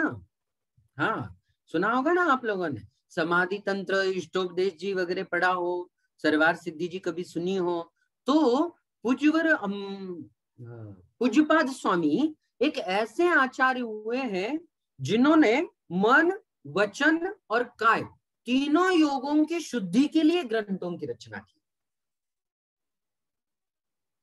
तीनों योगों, त्रियोग शुद्ध्यर्थम, मन की शुद्धि के लिए ग्रंथ बनाए, समाधि तंत्र, इष्टोपदेश जी वगैरह। वचन की शुद्धि किससे होती है? व्याकरण से। क्या बात है, बहुत बड़ी। तो व्याकरण से वचनों की शुद्धि होती है, तो व्याकरण की भी रचना कर डाली किन्ने? भगवान पूज्यपादाचार्य जी। हाँ, जो कि सरवार सिद्धिकार के टीकाकार है, महान टीकाकार। संस्कृत की जो 10 भक्तियां प्रचलित है ना, संस्कृत की 10 भक्तियां, वे सब पूज्यपादाचार्य पूज्यवर की। हाँ, गजब की भक्ति। तो वचन शुद्धता के लिए उन्होंने जैनेन्द्र व्याकरण नामक व्याकरण ग्रंथ की रचना की। हाँ हाँ, और काय शुद्धि के लिए भी उन्होंने योग शास्त्र का एक ग्रंथ विशेष रच डाला है। हाँ, योग शास्त्र से संबंधित कोई, मुझे अभी नाम स्मरण नहीं आ रहा है कौन सा ग्रंथ उनका, लेकिन एक योग से संबंधित कोई ग्रंथ उन्होंने लिखा जरूर है, सुना है ऐसा। हाँ, चले, नाम स्मरण नहीं आ रहा है अभी। तो ये जैनेन्द्र व्याकरण में उन्होंने एक सूत्र लिखा है, साधक तमम करणम, जो क्रिया की उत्पादकता के लिए अनिवार्य रूप से कारण होता है, उसी को करण कहते हैं। साधकतम को करण कहते हैं, साधारण कारण को नहीं, साधकतम को करण कहते हैं। तस्मात् न लक्षणस्य अक्षादौ अतिव्याप्ति। ये 14वें परिच्छेद की अंतिम पंक्ति है, ये इधर आ गई थी, आप लोग देख लीजिएगा। तस्मात्, इसलिए, न लक्षणस्य अक्षादौ अतिव्याप्ति। ये जैसे शंकाकार कह रहा था ना, अक्षलिंग वगैरह में अतिव्याप्ति आती है, तो भैया ऐसा कुछ भी नहीं है। अक्षलिंग वगैरह में अतिव्याप्ति इसलिए नहीं आती है क्योंकि अक्षलिंग वगैरह केवल सामान्य साधन मात्र है, साधकतम या करण साधन रूप कारण वो नहीं है। अब बिल्कुल संक्षेप में 3 पंक्तियों, पिछले 3 सार सुन लीजिएगा। 3 पंक्तियां केवल 3 हेतुओं से। शंकाकार ने शंका की कि अक्षलिंगादि में अतिव्याप्ति आती। सभी लोग सुन लो, सुन रहे हो? सुन लो, ध्यान से सुन लो। हाँ, बहुत अच्छी हो आप सभी बहनें, बहुत अच्छी। हाँ, इसलिए अच्छी हो कि सुन रहे हो, कहता हूं तो सुनने लग जाती, बाकी समय सुनती नहीं। हाँ, तो क्या कह रहा हूं कि ये तीनों भी परिच्छेदों का 3 पंक्तियों में भाव समझ लीजिए। शंकाकार ने शंका की कि अक्षलिंगादि में अतिव्याप्ति आती है, तो हमारे आचार्य प्रवर ने उत्तर दिया कि कोई अतिव्याप्ति नहीं आती है भैया। क्यों? क्योंकि एक तो इंद्रिया अचेतन है, जड़ है, अज्ञान रूप है। देखो, ध्यान से सुन रहे हो? ध्यान से सुनो, बिल्कुल ध्यान से। इंद्रिया अचेतन है, अज्ञान रूप है, जड़ है, वो अज्ञान की विरोधी नहीं है। यह पहले 12वें परिच्छेद का सार हुआ। 13वें परिच्छेद में क्या कहा कि इंद्रियां स्व अवभाषक नहीं है, स्व संवेदी नहीं है। हाँ, स्व पर अवभाषक जो गुण होना चाहिए ज्ञान में, वैसा गुण इंद्रियों के पास बिल्कुल भी नहीं है, वह अस्वसंवेदी है। इंद्रियां कैसी है? अस्वसंवेदी है। हाँ, और परावभाषी नहीं बन सकती। इसलिए क्यों? क्योंकि स्व अवभाषण अशक्य, वो स्वभाषी ही नहीं है, मतलब स्वयं को ही अवभाषित नहीं करती है, तो परों का तो प्रकरण ही नहीं। 14वें परिच्छेद में क्या बताया कि ये जो दुनिया में दिखता है, आपने कहा था ना लौकिक व्यवहार में ऐसा देखा जाता है, आंख से देखते, कान से सुनते वगैरह वगैरह वगैरह, तो ये सब उपचार से कहा जाता है। किससे कहा जाता है? उपचार से कहा जाता है। ये वास्तव नहीं है। बिल्ली शेर की तरह होती है या शेर बिल्ली की तरह होता है कहने से ना बिल्ली शेर बन जाती है ना शेर बिल्ली बन जाता है। उपचार मात्र है। मानवक एव सिंहो। हाँ हाँ, मानवक एव सिंहो, ये उपचार मात्र है, वास्तविकता नहीं, वस्तु स्थिति नहीं, सत्यार्थ नहीं। तो इतनी सी बात कह दी है और अंत में शंकाकार की शंका का समारोह कर दिया। क्या कहा? इस वजह से सभी बातों को लेकर के आप सब कोई अतिव्याप्ति नहीं आती है। ठीक है, सबको समझ में आ गया होगा, विषय ज्यादा कठिन नहीं था आज का। हाँ, समझ में आ गया होगा। चलो अब यहाँ आज पूर्ण विराम देते हैं और कल की कक्षा में एक नए प्रसंग को लेकर के एक और शंकाकार दौड़ता दौड़ता आ रहा है। रुको रुको रुको बोला, हमारी भी एक शंका है, उसका भी जवाब देते जाओ। तो हमारे आचार्य तो महान न्यायाचार्य, बोलो आओ भैया तुम भी आओ, चलो लगे हाथ धो देते तुम्हें, है ना। हाँ, किसी को नहीं छोड़े। देखो एक बात समझ लो, सुन लो, ये कोर्ट कचहरी वाला मामला है। हाँ, ये इधर का कुछ कहेगा उधर का वकील उसको धो डालेगा, ऐसा कुछ नहीं है भैया। इधर का कहेगा कुछ, वो कहेगा, सुनाते दोनों रहेंगे, है ना। हाँ, तसल्ली जब तक नहीं होगी तब तक दोनों सुनाते जरूर है। तो कई शंकाकार आ रहे हैं। हमने जैसे ही सम्यक ज्ञानम प्रमाणम की बात की तो कई दौड़ते दौड़ते आ रहे हैं, बोले कि हमारा क्या है, हमारा भी तो बताओ सही है कि नहीं है। तो हमारे आचार्य तो बिल्कुल, है ना, हाँ हाँ, निर्मा सुपर है अपने यहाँ, बिल्कुल। तो सुपर धुलाई होती है यहाँ सबकी, जो भी आ रहा है सबकी धुलाई करेंगे और फिर उसको रीन सफेदी की तरह, ये देखो इसको कहते हैं सफेदी। तो बाद में उनको कहेंगे भैया अब यही साबुन लेना, ठीक है। हाँ, हमारे यहाँ जो बिकता है वो कहीं नहीं बिकता है। हाँ, और हमारी जो सफेदी है ना, वैसी सफेदी कहीं दुनिया में नहीं है। तो ये जैनाचार्यों का अपना न्याय है, सबको बिल्कुल धो के अच्छी से कहेंगे कि जो ये जिनेंद्र भगवान ने जो कहा है ना, यही सत्य है, यही प्रामाणिक है। और ये अन्य अन्य मतावलंबियों ने जो कुछ भी कहा उसमें कुछ भी तथ्य नहीं है, बात नहीं है। चलिए यहाँ रुकते हैं और आज के विषय के संदर्भ में किसी को कोई बात करनी हो, बड़े संक्षेप में, समय बहुत होता जा रहा है, बड़े संक्षेप आज के संदर्भ को लेकर के कोई बात करनी हो जरूर कर। सुलेखा जी जैन, हाँ सुलेखा जी, सुलेखा जी कुछ पूछना चाहते हैं आप? हैंड रेज किया है आपने?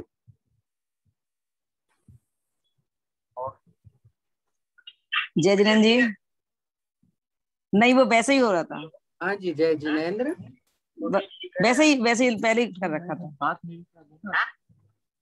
अच्छा ओके, ठीक है चलो कोई बात नहीं। जिनको हाँ, इधर विनीता जी, विनीता जी। जय जिनेंद्र जी। आज का संदर्भ है गुरु पूर्णिमा।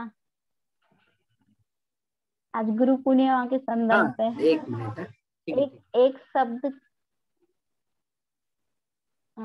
शब्द का ज्ञान देने वाले को भी उपकार मानते हैं, तो आपका आभार। और जो चिकित्सा शास्त्र है पूज्यपाद जी का, शरीर को शुद्ध करने वाला, चिकित्सा शास्त्र। हाँ तो पूज्यपादाचार्य जी का आप कह रही है क्या? हाँ हाँ, किताब अच्छा, रखी हुई मेरे पास, मुझे नाम समाधि याद तंत्र। नहीं आ रहा है। हाँ, समाधि तंत्र हाँ, रखी हुई मेरे पास, उसमें देखा मैंने, चिकित्सा शास्त्र करके, काय की शुद्ध करने हाँ, के लिए, काय चिकित्सा के लिए। हाँ, बड़े और भैया जी आयुर्वेद के तज्ञ थे। मेरे हाँ, पास कुछ भी पूज्यपादाचार्य। नहीं है न्याय दीपिका का अच्छा, पीडीएफ भी आपके नहीं, पास अभी कुछ कुछ भी भी नहीं ग्रंथ है। नहीं है उपलब्ध? तो हमने हाँ, भाभी जी प्रथम बार में पढ़ रही हूँ। हाँ, हमने ये कहा था भाभी जी कि पहले प्रकाश का उतना जेरोक्स निकलवा लीजिएगा ना।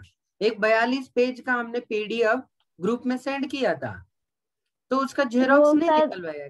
आज मैं नए ग्रुप से जुड़ी हूँ, अभी तक मैं समाधि तंत्र वाली वही सब में लिंक एक सी चल रही थी तो उससे ही ज्वाइन हो जाती थी।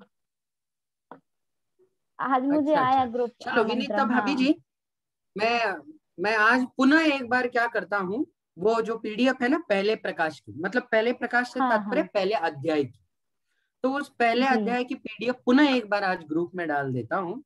सभी लोग क्या जी करो, देखो पढ़ना तो है ही, आप लोग रोज पढ़ रहे हो, समझ रहे हो, इतना पुरुषार्थ कर रहे हो लगन से, मेहनत से, तो सामने पुस्तक हो, यदि ग्रंथ हो तो थोड़ा तो ज्यादा फर्क अच्छा रहे। पड़ता है।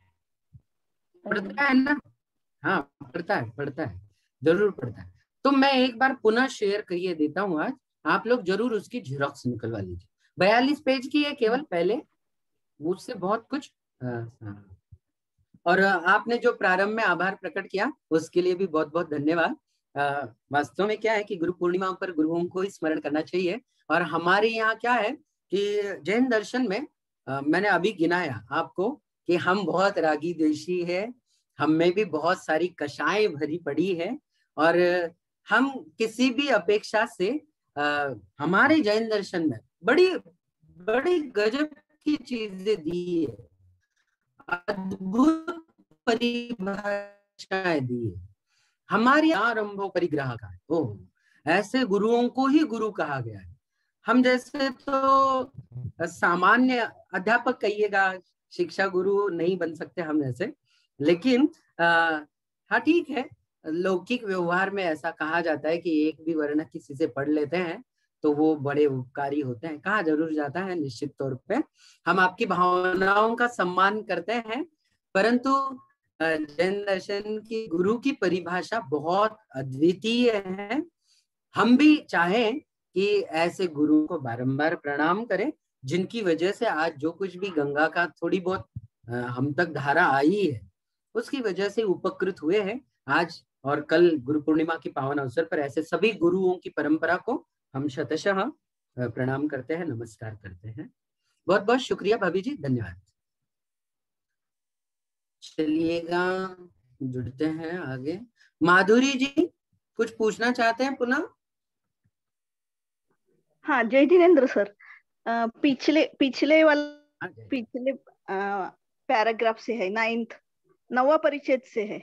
9th, हाँ 9th वाले, हाँ पेज नंबर 16 बोलिए। में वो नीचे जो अर्थ देते हैं 66 वाला जो है, उसमें भी घटपटादि का कुछ संबंध आया है, वो उस पर कृपया प्रकाश डाल दीजिए।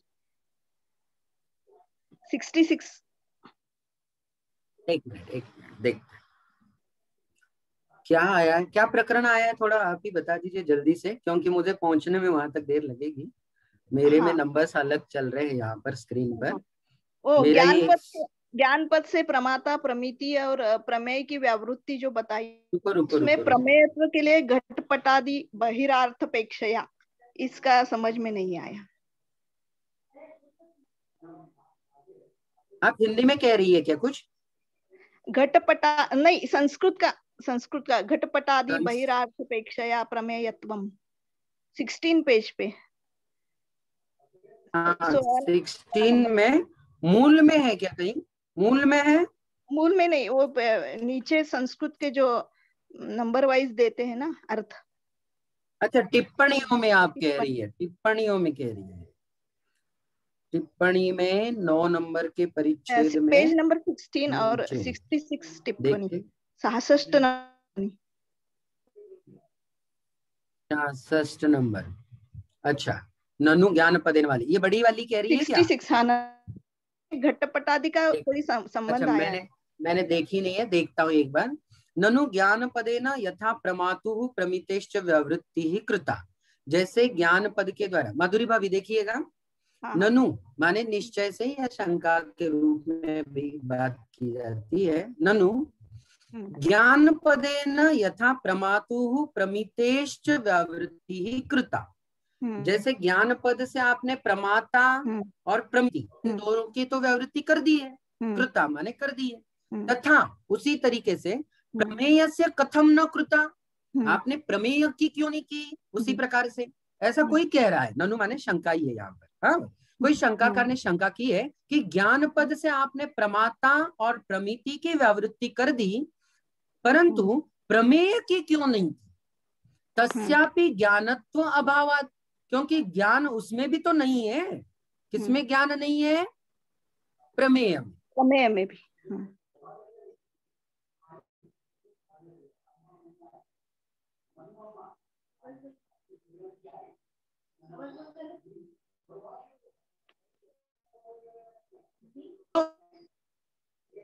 तो ज्ञानत्व अभावात्, ज्ञान अभाव होने से, इति चेत, यदि ऐसी आप शंका करते हो, तस्य अपि च शब्दात् ग्रहणम बुद्ध्यम, उसका भी च शब्द से अर्थ ग्रहण कर लेना चाहिए। अच्छा, मैंने बताया था माधुरी भाभी जी, ये है ना, मैंने टिप्पणी ना देखी हो नीचे भले, लेकिन मैंने यहाँ कहा था आपको, ये जो है ना, देखो ये च जो है, ये देखो, ज्ञान पदेन प्रमातु प्रमितेश्च व्यावृत्ति, यहाँ जो च है ना, च है ना यहाँ, तो ये च से प्रमेय की भी व्यावृत्ति की गई। मैं इसीलिए बार बार बोलते समय यूं बोलता हूं कि ज्ञान पद से ज्ञाता, ज्ञप्ति और ज्ञेय, प्रमाण पद से प्रमाता, प्रमिति और प्रमेय, तीनों की व्यावृत्ति की। मैं यूं बोलता हूँ। आगे घटपटादि जो बताया वो समझ में नहीं आया। घटपटादि आते उधर ही आते हैं। आपको उधर ही ले चलो। चलो क्या कहा, देखो, च शब्दात ग्रहणम बोध्यम, तो शंकाकार को भैया बोला कि उसी का हमने प्रमेय को भी भिन्न कर ही दिया है, हमने खुद ही उसी का च शब्द से उसका ग्रहण हो जाता है, ऐसा उसका उत्तर दे दिया। यद्यपि स्वपरिच्छेद्यापेक्षया ज्ञानस्य प्रमेयत्वम अस्ति एव, यदि हम स्वयं को ही अपना स्वयं का विषय बना ले तो, माने स्वयं पदार्थ, स्व पदार्थ को ही प्रमेय बना ले। अभी ऐसा अभी होता है ना, वो अपन लोग लगाते हैं ना, अभी जो स्वसंवेदी का विषय है इसी से जुड़ रहे हैं।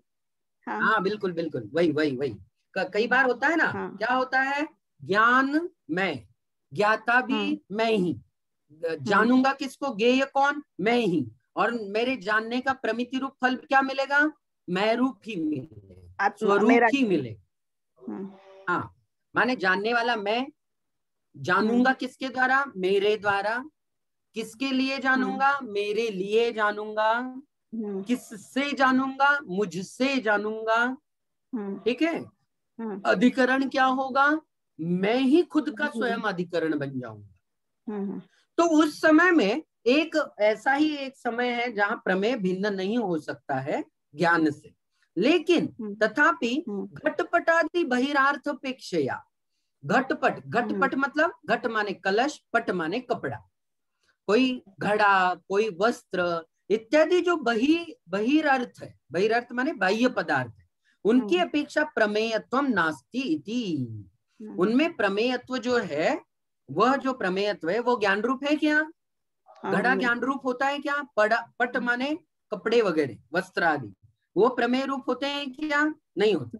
अतः युक्तम च शब्दात् तस्य ग्रहणम, इसलिए यहाँ ये योग्य ही है। क्या योग्य है? कि च शब्द से हम उसका भी ग्रहण कर ले। किसका? प्रमेय का। हाँ, अभी समझ में आया। बढ़िया, बहुत अच्छा, बहुत अच्छा। सर एक और पूछना चाहती हूँ शॉर्ट में, ये जो स्टार वाले दिए हैं ना, पथि इति पाठो सप्रतो नास्ति, इसका अर्थ समझ में नहीं आता। हाँ, इसका क्या मतलब होता है कि कोई भी ग्रंथ जब मुद्रित किया जाता है या उस पर कोई विद्वान काम करता है तो केवल एक ग्रंथ सामने रख के काम नहीं करते, उसके लिए क्या करते हैं, 2-4 प्रतियों का मिलान करना पड़ता है। कि मान लो मुड़बिद्री से एक प्रति मिली न्याय दीपिका की छपी हुई, उसमें तो ऐसा ऐसा लिखा है, दिल्ली से एक प्रति मिली, उस पुस्तिका में ऐसा ऐसा ऐसा लिखा है, और कहीं और मान लो मुजफ्फरनगर से कहीं से कोई एक प्रति मिली, उसमें कुछ और।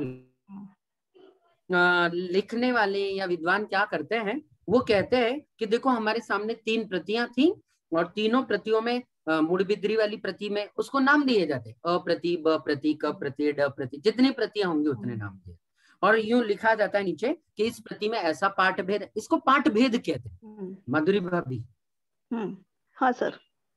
हाँ, तो इसको पाठ भेद के लिए क्या किया जाता है, ग्रंथ में नीचे जोड़ दिया जाता है, ताकि आपके सामने यदि कोई दूसरी प्रति दिखाई दे तो आपको ये ना लगे कि मेरी पुस्तक में कुछ और लिखा है और भैया जी कुछ और ही बता रहे हैं। तो ये तब इसका निराकरण करने के लिए सारी प्रतियों को एक साथ दे दिया जाता है। ठीक है, हाँ, धन्यवाद सर। ठीक है ना माधुरी भाभी? हाँ हाँ, धन्यवाद। जय जिनेंद्र। रोज पढ़ रही है क्या माधुरी भाभी जी आप हमारी कक्षा? हाँ, अभी छुट्टियों में सैटरडे संडे को बहुत करना मिलता है, बहुत टाइम मिलता है करने। नहीं, अब तो रात में ही क्लास लगा रहे हैं अपन लोग तो। हाँ, वो रोज तो करती हूँ, शनिवार रविवार को ज्यादा मिलता है करने को। अच्छा, ज्यादा मिलता है, ठीक है ठीक है, क्योंकि आप बड़ी रुचि वाली हैं और आपकी अच्छी रुचि है। कोई भी जैन दर्शन का विषय हो, बुद्धि भी अच्छी है आपकी, सक्षम अच्छा है, तो मैं चाहता था कि आप पढ़ ले इसको। और भी आपके जो भी ग्रुप हो ना, तो उन बहनों को भी कहिएगा कि ये बहुत सरल ग्रंथ है, न्याय का ग्रंथ है भले, लेकिन है सरल। तो कोई और पढ़ना चाहे तो उनको भी कहिएगा कि अभी भी कोई विषय बहुत ज्यादा गया नहीं है। हाँ, जो भी विषय नया मिलेगा उसको पढ़िएगा, बोलिएगा ऐसा, है ना, जोड़िएगा। बताती। चलिए, जय जिनेंद्र। हाँ जरूर, जय जिनेंद्र। पूजा जी। जय जिनेंद्र भैया जी। हाँ जी, जय जिनेंद्र। अनंत उपकारी हमारे गुरुदेव के चरणों में आज गुरु पूर्णिमा पर हम बारंबार नमन करते हैं कि जिन्होंने हमें जीवन जीने की कला सिखाई है और उनके ही आशीर्वाद से आपको निमित्त बनाया है कि हमें यह विषय पढ़ने का मौका मिल रहा है। हमने जीवन में कभी भी नहीं सोचा था, कभी नाम भी नहीं सुना था कि हम कभी ये पढ़ेंगे, और आपको निमित्त बनाया है। और हमको इसमें कितना ग्रहण कर पा रहे हैं ये तो नहीं पता, लेकिन हमारी रुचि बराबर बनी है। क्लास मिस करने का मन नहीं होता है कि मतलब कितना ग्रहण कर पाएंगे ये तो नहीं पता, लेकिन आपका भी बहुत बहुत आभार है कि आपके निमित्त से हमें नया विषय पढ़ने को मिला है, इसलिए आपको भी बहुत बहुत बधाई हो। पूजा भाभी जी बहुत बहुत शुक्रिया, और दिल से मैं शुक्रिया कहूंगा आपको। बात तो सच है कि गुरुदेव के ये परम उपकार है हम सब पर, और उन्होंने आशीर्वाद दिया है, और जरूर एक न्याय का ग्रंथ पहली बार शिविर में लगाया है। आज तक के इतिहास में कभी भी किसी शिविर में, मैंने खुद 98 से लेकर के आज लगभग 22-23 साल हो रहे हैं, शिविर तो बहुत जगह पड़ा है। कभी पहले तो ये झूम भीम नहीं था ऐसे ऑनलाइन, ये तो सब अभी अभी की बात है, लेकिन जब प्रत्यक्ष रूप से भी जाकर के पढ़ाते थे तो कभी हमें न्याय का ग्रंथ पढ़ाने का किसी शिविर में ना आदेश मिला, ना कोई प्रेरणा मिली, ना कोई कुछ भी बात ही नहीं होती थी। कहा नहीं कि हम शिविर में इस बार कुछ न्याय पढ़ना चाहते। ये पहली बार इतिहास के संदर्भ में कहना चाहिए कि शिविरों के मध्य में न्याय दीपिका जैसा न्याय का ग्रंथ हमें पढ़ने को मिल रहा है। ये पूज्यवर गुरुदेव का बहुत बड़ा उपकार है हम सब पर, हम बहुत बहुत उनके प्रति कृतज्ञ हैं। और जैसा कि आपने कहा, मैं तो एक केवल निमित्त हूँ, और मैं पुनः आपको बतलाना चाहूंगा कि आप लोग इस गलतफहमी में, इस भ्रांति में मत रहिएगा कि मैं बहुत बड़ा न्याय का ज्ञाता हूँ। मैं बिल्कुल भी बहुत अधिक न्याय ग्रंथ नहीं जानता, मुझे उतना न्याय बहुत आता भी नहीं है। हाँ, जितना थोड़ा बहुत सीखा है, बहुत अल्प जानता हूं मैं, उतने में बताता हूँ। हो सकता है कई बार चूक जाऊं। आप में से जो विद्वत वरेण्य हो, गुजारिश आप सबसे कि मुझसे जो ज्यादा जानते हो वो मुझे जरूर दुरुस्त करे, उसी समय जरूर करे। आप संकोच मत कीजिएगा कि भैया जी से कैसे ये बात है, मैं चूक जाऊंगा, मुझे मालूम है, क्योंकि मैंने कुछ बहुत अधिक नहीं पढ़ाई की है न्याय, मुझे आता भी नहीं है बहुत ज्यादा। तो मैं कहीं गलती कर जाऊं और कभी आपको लगे कि भैया जी ऐसा ऐसा होना चाहिए, हमने ऐसा सुना है, आप जरूर अपनी बात रखिएगा। क्या है कि ना मेरा कोई पूर्वाग्रह है, ना मेरा कोई हटाग्रह है, कोई दुष्प्रयोजन तो अपना नहीं। माँ जिनवाणी की बातें जितनी समझ में आई उतना हम समझ रहे हैं, समझा रहे हैं। मैं चूक जाऊं तो आप लोग मुझे बताइएगा जरूर। हाँ, इतना सा उपकार आप मुझ पर कर दीजिएगा कि मैं कहीं चूक जाऊं तो उसको ग्रहण मत कीजिएगा। यदि कभी आपको कल परसों कभी भावी आयुष्य में, भावी जीवन में कोई गुरुदेव और पढ़ाने लगे न्याय और कहा कि आपने जो पढ़ा है वो गलत है, तो आप उसको उसी समय कहना कि हो सकता है आनंद भैया जी ने ये बताते समय गलत बता दिया हो, स्वीकार कर लेना उसको बड़े दिल से। मैं कहूंगा, जरूर कहूंगा। आप इसी को क्या बोलते हैं उसको, ऐसा इसी को सब कुछ है ऐसा मत मानिएगा। कुछ गलत मेरे भी प्रसंग हो सकते हैं, मैं भी बहुत अभी बालक हूं इस विषय में, है ना। हाँ, तो कल कोई आपको सुधारना चाहे और कहे कि ऐसा होना चाहिए, तो आप उसको स्वीकार कर लेना, ये मेरा निवेदन है। बहुत बहुत शुक्रिया पूजा भाभी जी, बहुत हार्दिक भावनाएं, संवेदनाएं आप तक आपने पहुंचाई, बहुत शुक्रिया। आइएगा, ये स्क्रीन पर तो संगीता नाम दिखाई दे रहा है, लेकिन वीडियो में कोई शायद भाई साहब दिखाई दे रहे हैं। तो भाई साहब जय जिनेंद्र, माइक माइक टच कीजिएगा। नहीं हुआ, चालू नहीं हुआ माइक अभी। जय जिनेंद्र जी। हाँ, हो गया हो गया। हाँ जी, जय जिनेंद्र। एक्चुअली मेरी वाइफ हमेशा ज्वाइन करती है, मैं तो सैटरडे संडे सुनता हूँ आपको, क्योंकि हम लोग न्यू जर्सी से हैं, अमेरिका से, तो क्या है कि हमारे यहाँ दिन रहता है ना अभी। ओहो, अच्छा, अमेरिका से सुन रहे हैं आप। हम हमेशा सुनते हैं सैटरडे संडे। आपका बहुत बहुत धन्यवाद भैया जी। तो एक तो ये था कि आप जो आज बोल रहे थे कि उपचार से बात कहती है, जैसे घी का डब्बा या यात्री गाड़ी या पानी का जहाज, तो इसका मतलब ये हो गया क्या ये उपचार वाला स्टेटमेंट गलत ही होता है, मतलब वो सही नहीं है? नहीं नहीं, गलत ही होता हो ऐसा इसका मतलब नहीं होता। क्या होता है, लौकिक व्यवहार एक विधा होती है। लौकिक व्यवहार मतलब बोलचाल की भाषा जिसको कहते हैं, या हम जो शास्त्रों की भाषा और बाहर में की जाने वाला लोक व्यवहार। अब जैसे मेरी पत्नी पिता है, यह व्यवहार तो होता ही रहेगा, इसको झूठा कहेंगे क्या हम? नहीं, ये लौकिक व्यवहार में ऐसा ही कहा जाता है, ऐसा ही व्यवहार किया जाता है। यदि ऐसा नहीं करेंगे व्यवहार में, नहीं नहीं ये मेरी पत्नी नहीं है, कोई पूछने आ जाए, हाँ कोई पूछने आ जाए ये आपका बेटा है क्या, और हम कहे शास्त्र को सर आंखों पर रख करके, नहीं नहीं ये मेरा बेटा कैसे हो सकता है, मेरा तो कोई नहीं, तो पकड़ के उठा के ले जाएंगे उसको, है ना। हाँ, बड़ा मतलब लोक व्यवहार जो संचलित होता है वो सब बड़ा डिस्टर्ब हो जाएगा, वो सारा का सारा तहस नहस हो जाएगा। उसकी जो धरातल है, उसका जो बेस है लोक व्यवहार का, वो सारा का सारा उसके नीचे से जमीन खिसक जाएगी। तो लोक व्यवहार कोई भी नहीं बन पाएगा फिर ऐसे। तो मतलब हाँ, तो इसलिए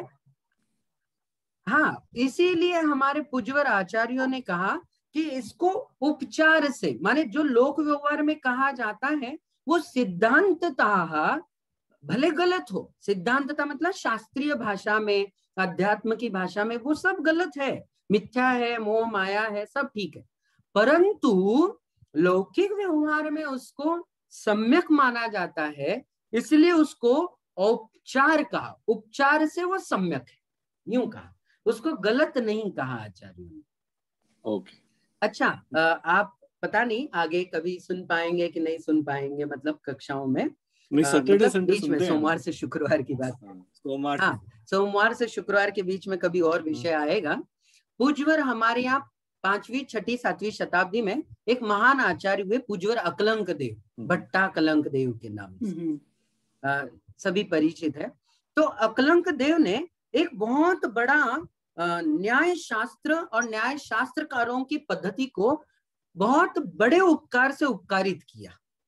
उन्होंने ये जो अभी कह रहे थे ना, ये अभी प्रसंग चल रहा था, आंखों से देखते हैं कानों से सुनते हैं, ये जो बात चल रही थी, तो इसको पूज्यवर अकलंक देव ने प्रामाणिकता का दर्जा दिया। देखो बहुत बड़ी बात कह रहा हूं, सभी लोग ध्यान से सुना, ये आएगा विषय, आएगा आगे जाकर के आ ही रहा है विषय, लेकिन भाई साहब शायद जुड़े नहीं हो, तो मैं एक बार संकेत दिला दूं, आपकी शंका भी उसी की ओर इंगित कर रही है।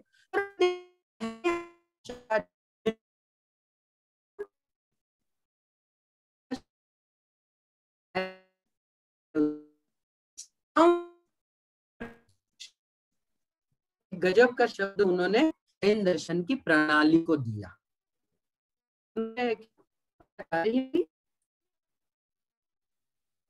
बोलो वापस से ठीक से। मेरी बोलो, आवाज नहीं है। ब्रेक हो रही है, आपकी आवाज आ नहीं रही बराबर।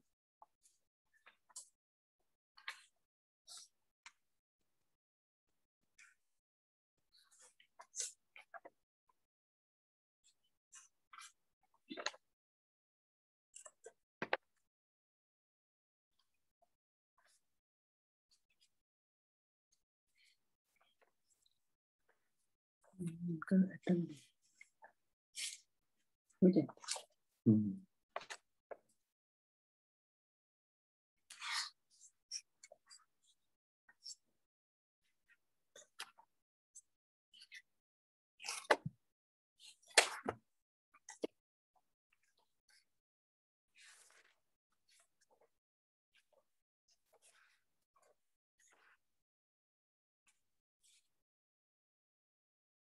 जैसे दिया ना, परस्पर मिली वस्तु में से कोई एक वस्तु जिसके द्वारा अक्कलम देव जी ने, पहले मैं समझ में आ रहा था तो लिखती थी, समझ में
सभी को जय जिनेन्द्र। शायद भैया जी का लेफ्ट हो गया है, मोबाइल दिख नहीं रहा है। अपन सब काय उत्सर कर लेंगे, जिनवाणी स्तुति कर लेंगे। जय जिनेन्द्र, सभी को जय जिनेन्द्र। जिनवाणी स्तुति करके एंड करो। जवानी के ज्ञान से सूझे ज्ञान से लोकालोक, सूझे लोकालोक, सोवाणी सोवाणी मस्तक सदा देते हो। सदा देते हैं हे जिनवाणी भारती को तेरा शरण संसार।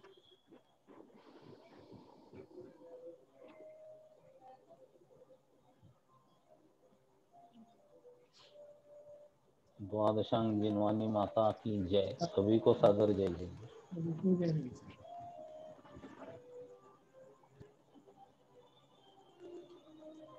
जय जिनेन्द्र, सभी को जय जिनेन्द्र।